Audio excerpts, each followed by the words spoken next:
RVs and campgrounds are like peanut butter and jelly. They are like donuts and coffee. One of the most important parts about planning any RV camping trip is finding the right campground, because it's going to play a huge part of your overall experience. Unfortunately, if you've never booked a campground before, this can be a little overwhelming.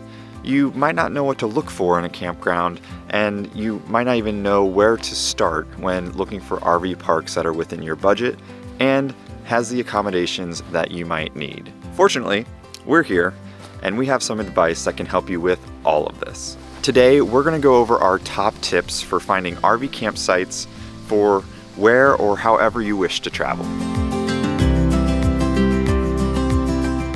Hi there, my name's Ian and I'm with RV Share, and thanks for joining us today. As always, if you like what you learned in this video, be sure to like and subscribe our channel for more tips and tricks about RV camping. Let's get started. What to look for in RV campgrounds. Let's talk about some general things you'll want to keep in mind when researching your RV campground needs. Which ones you prioritize will completely depend on your personal preferences. Also, don't be surprised if your preferences change and evolve over time as you become more and more comfortable with RVing. One of the biggest benefits of RVing is the wide variety of vacation offerings and types out there. Speaking of personal preferences, you'll first and foremost want to think of what type of trip do you want to have and who do you want to have it with. So first, consider the requirements of your party. Are you traveling with children or pets or both? For children, look for playgrounds and other kid-friendly recreational areas. It's key. And if you plan on bringing Fido, be sure that you know that different parks have different regulations and rules around bringing pets. And if you're interested in learning more about traveling with your pets, be sure to watch our other video here. The first thing to think about is location. Location, location, location. We've all heard it before. But location in itself is not just what you want to think about. You also want to think about what activities you want to do on your vacation, because that's going to impact where you position your campsite for your trip. Keep in mind the distance from the nearest highway and how that can impact any highway noise or potential city noise if you're in the area. You might want to look up crime rates and also look up the distance from the nearest grocery store. If you are renting a drivable motorhome and you have no alternative vehicle to use as transport, you'll want to consider maybe camping or finding a camp spot that is near your end destination so that you can walk to it. Class A's, for example, are really great options, especially if you're looking for some added features. However, in this example, it might be more difficult and challenging to drive a Class A around a lot. Class A's aren't always the most convenient to drive around, depending on your location. The second thing you'll want to consider is the campsites themselves. Different people look for different things in campsites. It all depends on the type of experience you want to have during your adventure. But here are some of the key things to look for when you're searching around for your campsite. You'll want to know, or at least have a rough idea, of what type of RV or rig you want to rent and how long in general they tend to be. Size is always mentioned in the RV listing, and this can feel like a little bit of a chicken and the egg problem when you're looking to book a campsite. And just know that a lot of campgrounds don't require a large deposit to secure your space, and they're typically pretty flexible if you need to change the size of your camp spot depending on what you end up renting. Most state and national parks are on a first come, first served basis. Just don't book a site and then ghost them when your requirements change. No one likes that. That is not cool for the campground owner, and with the popularity of RVing right now, you could be taking up a valuable spot for someone else, especially during the high and busy seasons. Next, you'll want to consider the campsite's hookups. For those new to RVing, hookups are a way to access water, electrical, and yes, sewage at your campsite. You will often see campsites listed as full hookups, which means you get water, electric, and sewage. Next, you might see partial hookups, which typically means water and electric.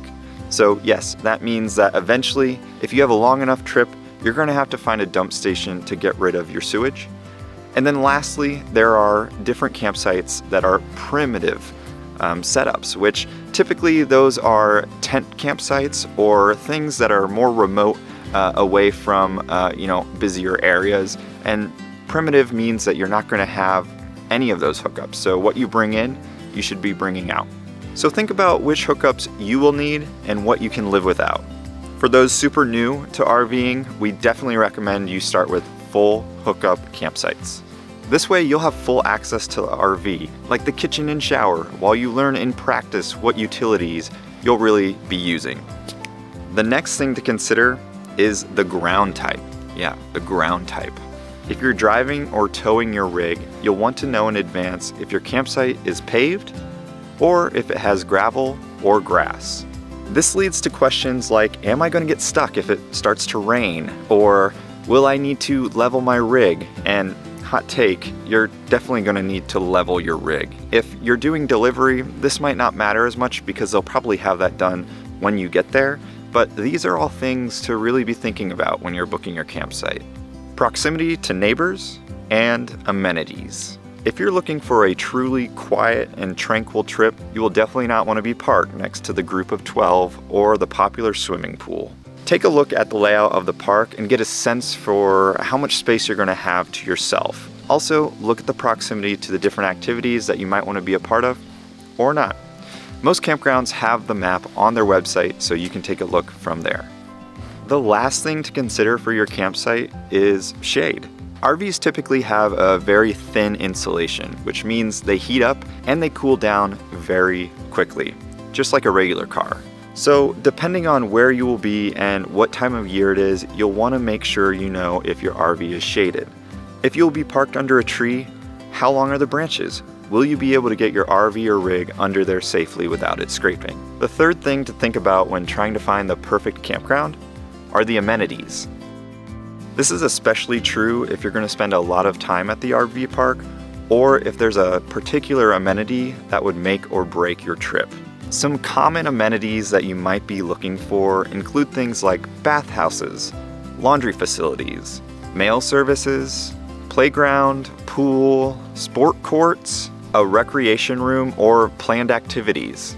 I bet you didn't know that campgrounds can offer so many things. And lastly, a big thing you'll want to consider is, of course, pricing.